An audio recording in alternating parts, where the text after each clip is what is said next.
Hello everybody, and welcome back. Root Beer here looking at A2 on our 2012 open paper. Let X be the average of the following six numbers: 12, 412, 812, 1212, 1612, 2012. 2012, I guess. Determine the value of X. So we just want to know what's the average of these six numbers. Now, if you're reaching for your calculator, I'll remind you, calculators are not allowed. Okay? Sometimes it takes getting used to if you're not used to writing a contest that doesn't allow calculators. So what are we to do? Well, I'm noticing all these 12s here. Okay, I got 6 12s, and what we can do is say, all right, X is the average. Now, how do we figure out average? Take all the numbers, 6 of them in this case, add them up, and divide by how many numbers there are. So 12, 4, 12, and you could just add these up and figure that out.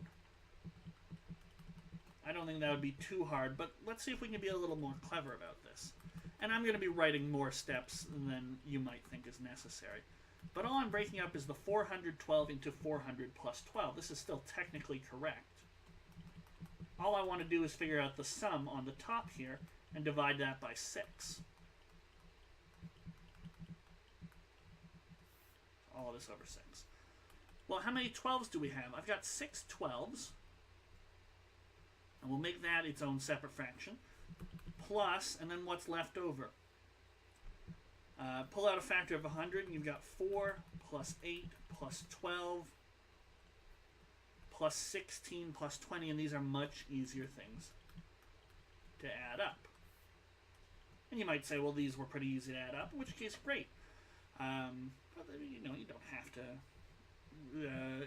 you can rearrange it like we're doing here. So this is 12 plus, and then we've got 100. 4 and 8 is 12, and then we've got another 12, so 12 plus 12. And then 16 and 20 is 36, so that's 3 12s plus 1 12 plus. So we're going to have 5 12s here. So 100 times 60 over 6. Well, the 6 and the 60 will cancel out. So it'll be 12 plus 1,000. And 1,012 is going to be our final answer. Now, if we want to, we can just write that down.